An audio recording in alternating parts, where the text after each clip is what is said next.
क्या हो अगर सफलता सिर्फ कड़ी मेहनत का नतीजा ना हो, बल्कि एक अनदेखी ऊर्जा का खेल हो। इसी दिलचस्प आइडिया की तह तक जाने वाले हैं कि कैसे कुछ लोग अपने लक्ष्यों को इतनी आसानी से हासिल कर लेते हैं।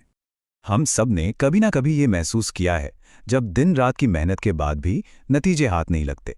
हर कोशिश करने के बावजूद मंजिल और दूर लगने लगती है। सवाल यह है कि आखिर ऐसा होता क्यों है। शायद इसका जवाब और ज्यादा मेहनत करने में नहीं, बल्कि कहीं और ही छिपा है। तो इसके पीछे जो मेन आइडिया है वो ये है कि हमारी दुनिया में जो कुछ भी अदृश्य है, जैसे कि हमारी ऊर्जा, हमारे विचार, वो असल में दिखाई देने वाली चीजों से कहीं कहीं ज्यादा शक्तिशाली है।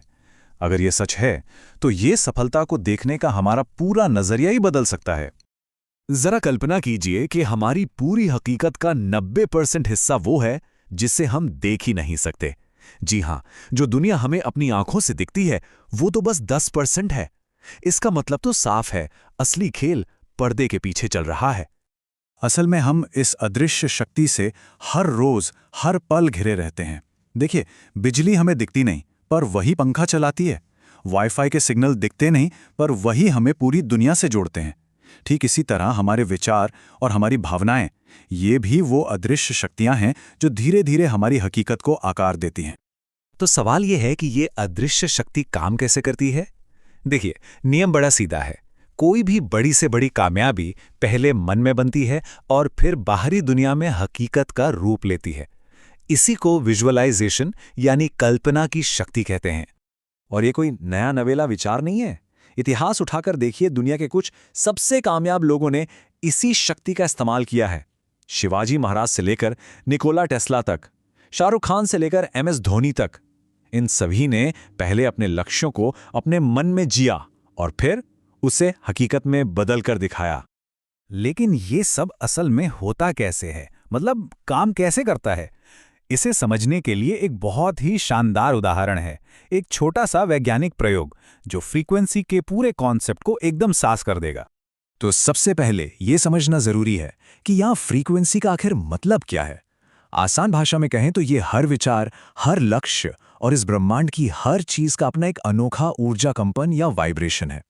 अच्छा, अब जरा इस प्रयोग को देखिए। जब अलग अलग फ्रीक्वेंसी वाले दो ट्यूनिंग फोक पास लाए जाते हैं तो कुछ नहीं होता, बिल्कुल सन्नाटा। लेकिन जैसे ही एक ही फ्रीक्वेंसी वाले फोक को पास में बजाया जाता है तो दूसरा फोक अपने आप कांपने लगता है। बस यही है असली बात। जब फ्रीक्वेंसी मैच करती है तो ऊर्जा बिना छुए ही ट्रांसफर हो जाती है। तो इस प्रयोग का हमारी जिंदगी से क्या लेना देना है? बहुत गहरा। हमारे विचार भी एक फ्रीक्वेंसी की तरह ही हैं। हम जिस तरह की फ्रीक्वेंसी लगातार बाहर भेजते हैं, ठीक वैसी ही परिस्थितियां और नतीजे हमारी ओर एक चुंबक की तरह खिंचे चले आते हैं। इसका मतलब बहुत सीधा है। अगर कोई लगातार कर्ज और पैसों की कमी के बारे में सोचेगा तो उसकी ऊर्जा उसी फ्रीक्वेंसी पर सेट हो जाती है और वो अपनी तरफ और ज्यादा फाइनेंशियल प्रॉब्लम्स को खींचता है। वहीं दूसरी ओर, अगर कोई अच्छी सेहत पर ध्यान लगाता है तो वो बेहतर स्वास्थ्य को अपनी ओर आकर्षित करता है। और अब आते हैं इस पूरे विचार के सबसे हैरान करने वाले हिस्से पर। एक ऐसा आइडिया जो हमारी कड़ी मेहनत करो वाली सोच को ही चुनौती देता है। और वो ये है कि बहुत ज्यादा कोशिश करना असल में सफलता के रास्ते में एक रुकावट बन सकता है। हाँ, ये सुनने में बड़ा अजीब लग सकता है, क्योंकि हमें तो बचपन से यही सिखाया गया है कि कोशिश करते रहो, कोशिश करने वालों की हार नहीं होती। लेकिन यहां तर्क कुछ और है। तर्क ये है कि कोशिश शब्द में ही एक शक, एक अविश्वास छिपा हुआ है।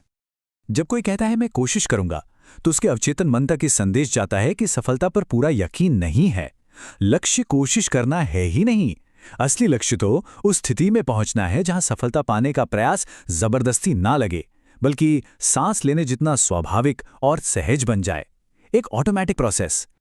तो आखिर में ये सवाल हमारे सामने खड़ा है, क्या वाकई सफलता सिर्फ और ज्यादा घंटे काम करने या और ज्यादा जोर लगाने से मिलती है, या फिर ये अपनी ऊर्जा, अपनी फ्रीक्वेंसी को उस चीज के साथ अलाइन करने के बारे में है जिसे हम पाना चाहते हैं? सोचने वाली बात है।